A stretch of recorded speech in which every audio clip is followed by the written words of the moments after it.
My name is Chelsea King, and I turned 38 in Jackson, Mississippi. I'd planned a big birthday dinner at a local soul food restaurant, expecting my family to show up, my dad, my mom, my brother, my aunt. I'd even reserved a private room and paid for everything. Then my phone pinged, a text from my dad.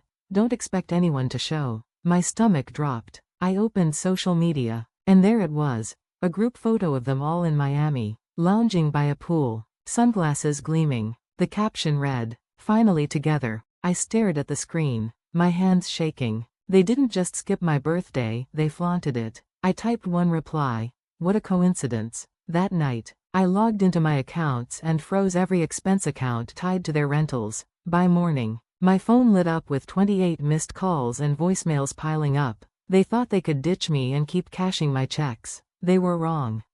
Before I dive into my story, let me know what time it is, where you're watching this, and which city you're in, so I can see just how far my story is reaching. The full rewrite.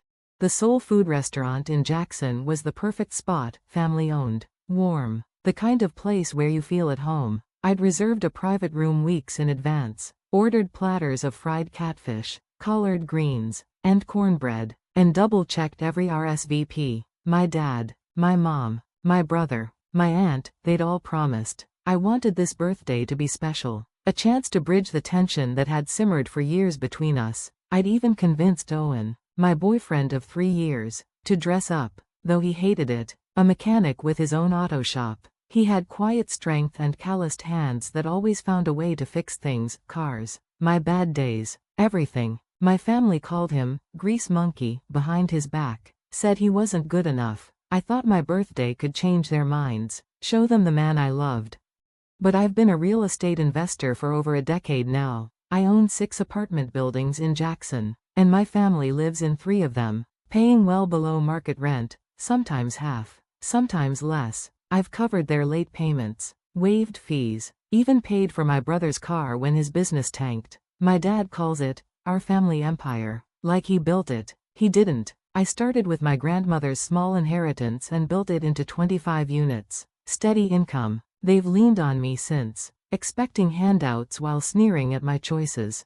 That morning, I was buzzing. I spent hours picking a navy dress, simple but sharp. Owen helped me haul decorations to the restaurant, joking I'd gone overboard with balloons. I laughed, but deep down, I was nervous. My family's never been easy. My dad, the patriarch who demands everyone fall in line. My mom, his silent echo. My brother, chasing get-rich-quick schemes. My aunt, the pot stirrer. Still, I hoped. I wanted one night of peace.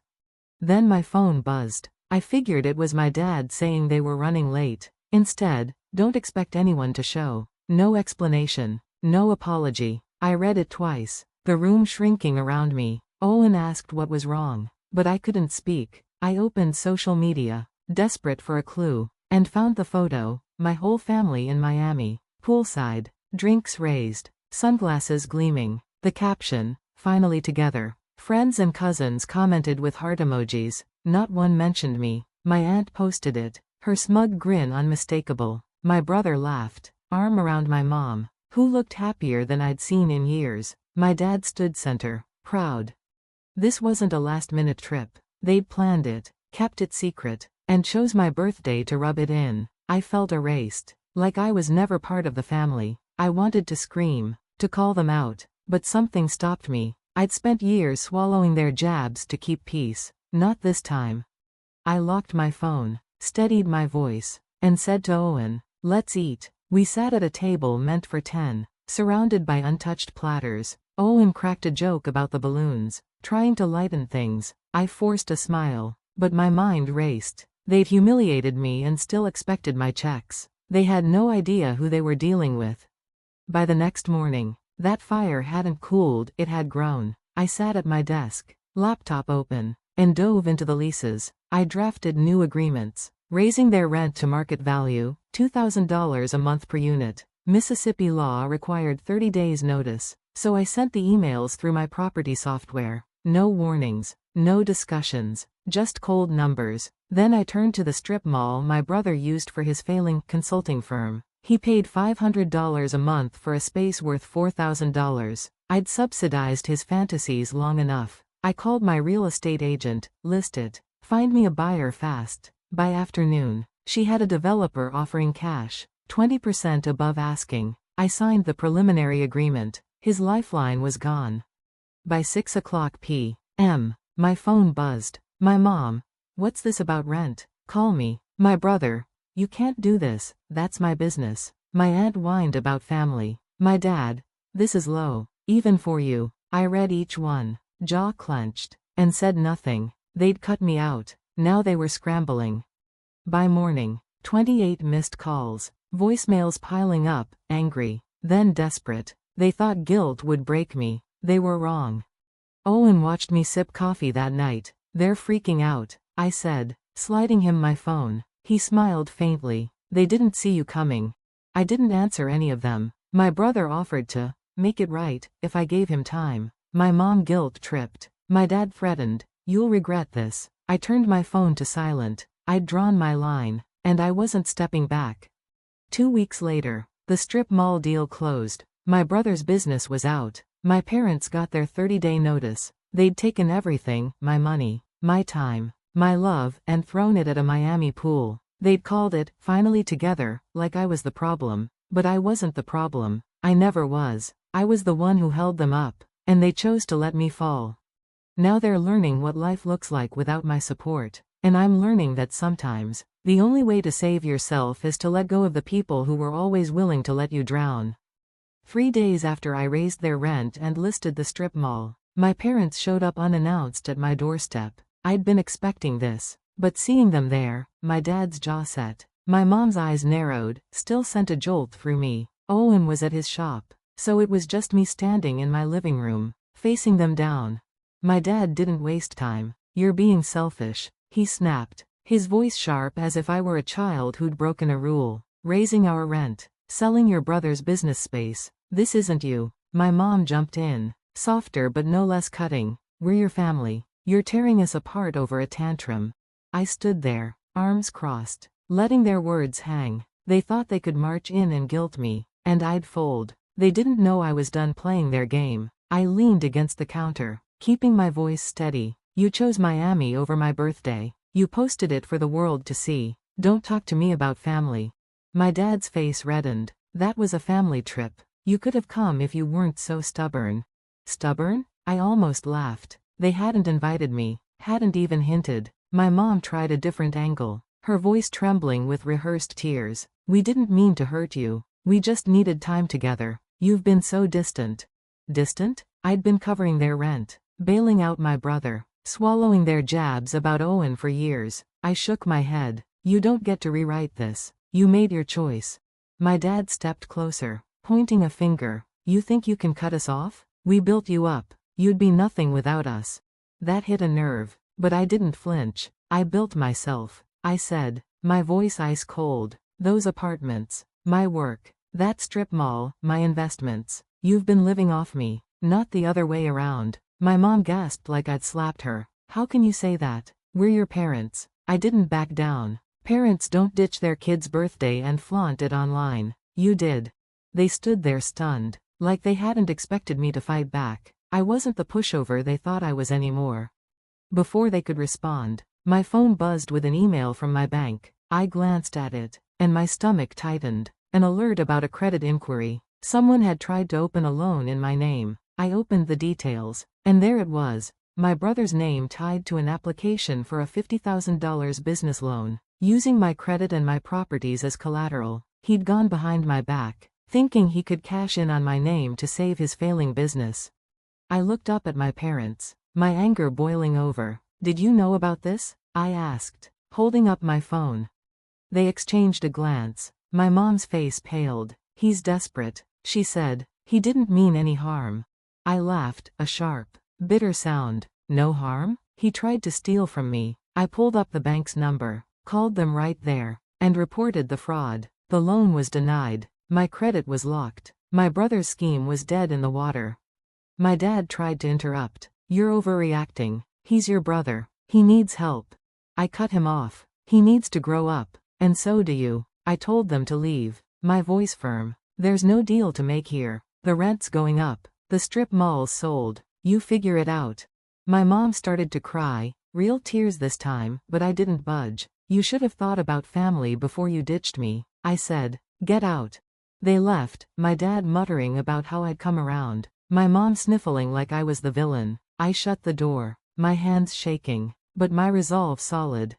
Owen got home an hour later, saw my face, and pulled me into a hug. What happened? He asked. I told him about the confrontation, the loan attempt, everything. They think they can bully me into backing down, I said. He squeezed my hand. They don't know you at all, do they? I shook my head, a small smile breaking through. He was right. They'd underestimated me, thought I'd cave like I always had, but I was done bending. Later that night, my brother sent a text trying to play innocent. I didn't mean to use your name. I was desperate. Let's talk. I didn't reply. My aunt called, leaving a voicemail about how I was destroying the family legacy. I deleted it. My dad sent one last message. You're making enemies you don't want. I didn't respond. They'd spent years taking my money, my time, my patience, and now they wanted to paint me as the bad guy. No, I'd given them every chance, and they'd thrown it away with that Miami trip, that photo, their lies. I wasn't negotiating. The line was drawn, and I wasn't crossing it. The fallout from my confrontation was still fresh when my phone buzzed with a text from my friend Nathan. Need to talk. It's about your brother. Can I come over? I'd known Nathan since college, a real estate broker who'd helped me close my first property deal. He wasn't one for drama, so his urgency made my stomach twist. I texted back, come now. An hour later, he was at my door, his face grim. Owen was home tinkering in the garage, so I led Nathan to the kitchen table. What's going on? I asked, bracing myself. He didn't sugarcoat it. Your brother's been shopping your properties to investors, claiming he has power of attorney over your portfolio. He's trying to sell your apartments to cover his debts. I stared at him, my pulse spiking. He already tried to use my name for a $50,000 loan. And now this, power of attorney? I said, my voice sharp. He has nothing. Everything's in my name. Nathan nodded, pulling out his phone. I heard it from a client, an investor who got a pitch from him. He's saying you're unstable, and he's stepping in to manage the family assets. A cold fury settled in my chest. My brother wasn't just desperate. He was scheming to steal what I'd built, years of late-night deals, tenant disputes, market research, my 6 apartment buildings, my strip mall, my life's work, and he thought he could claim it. I leaned back, my mind racing. What's his play? I asked. Nathan sighed. He's targeting a shady developer promising a quick sale. I stalled. The guy said he'd check with you first. I gripped my coffee mug, my knuckles white. He's got no legal ground, I said, but he's banking on you not noticing until it's too late. Nathan's words hit hard. My brother had always been reckless, chasing get-rich-quick dreams while I bailed him out. But this was a new low, trying to sell my properties behind my back, lying about my mental state to make it stick. I thanked Nathan and told him to keep the investor on hold. Don't let him know I'm on to this, I said. He nodded. You've got this. Just be careful. After he left, I sat there, the weight of my brother's betrayal sinking in. He wasn't just after money. He wanted to erase me, to take everything I'd earned. As I processed Nathan's news, my phone pinged with an email from my attorney, Jennifer. I'd hired her years ago to handle my property contracts, a sharp lawyer who didn't miss details. The subject line read, "Urgent, your grandmother's estate." My heart skipped. My grandmother had passed 5 years ago, leaving me a small inheritance I'd used to start my business. I opened the email, and my breath caught. Jennifer had uncovered a trust fund my grandmother had set up, one I'd never known about. It was worth $500,000, tied to a condition. It could only be activated if I stopped financially supporting my family. The trust's terms were clear. My grandmother had written it to ensure I'd stand on my own, free from their demands. Jennifer's email ended with a note, "Given your recent decisions, you're eligible to claim this now. Call me to proceed." I sat back, stunned. My grandmother had seen this coming, my family's greed, their endless reliance on me. She'd known they'd try to bleed me dry, and she'd left me a way out. The timing was uncanny. I'd just raised their rent, sold the strip mall, and cut them off. Now this. It felt like a sign, like she was still watching out for me. I called Jennifer immediately. Is this for real? I asked. Her voice was calm, professional. It's ironclad. The trust is yours. But you have to maintain the cutoff, no rent discounts, no loans, no support. Your grandmother was clear. I nodded, though she couldn't see me. I'm done with them, I said. Let's move forward. She promised to start the paperwork, and I hung up, a strange mix of relief and resolve washing over me. I told Owen everything that night, pacing the living room as he listened. My brother's trying to sell my properties, I said, my voice shaking with anger. And my grandmother left me $500,000, but only if I keep them cut off. Owen's eyes widened, but he stayed calm, his hand resting on mine. Your grandmother knew you'd need this, he said, and Nathan's got your back. You're not alone in this. I squeezed his hand, grateful for him in a way I couldn't put into words. My family had tried to break me, but I was stronger than they thought. With Nathan's warning and Jennifer's email, I had the upper hand. I spent the next day digging into my brother's scheme. I called my property manager and confirmed every lease and title was locked in my name, no loopholes, no power of attorney. I told her to flag any inquiries about my properties and report them to me directly. Then I emailed Jennifer, asking her to monitor my brother's moves for any legal missteps. If he was pitching to shady developers, he was likely breaking laws, and I wasn't going to let him slide. The trust fund was a game changer. It wasn't just money, it was freedom. I could expand my business, invest in new properties, build a life with Owen without my family's weight dragging me down. They'd tried to erase me, but I was rewriting the story. My phone kept buzzing with texts from my dad, my mom, my aunt, still trying to guilt me, still acting like I owed them. I ignored them. My brother sent another message claiming he just wanted to talk, but I knew better. He wasn't sorry. He was scared. He'd tried to steal from me, and now he was caught. I wasn't going to confront him, not yet. I'd let him sweat. Let him think his plan was still in play. My grandmother's trust, Nathan's loyalty, and Jennifer's expertise were my armor. My family had underestimated me for the last time, and I was ready to show them what I was made of.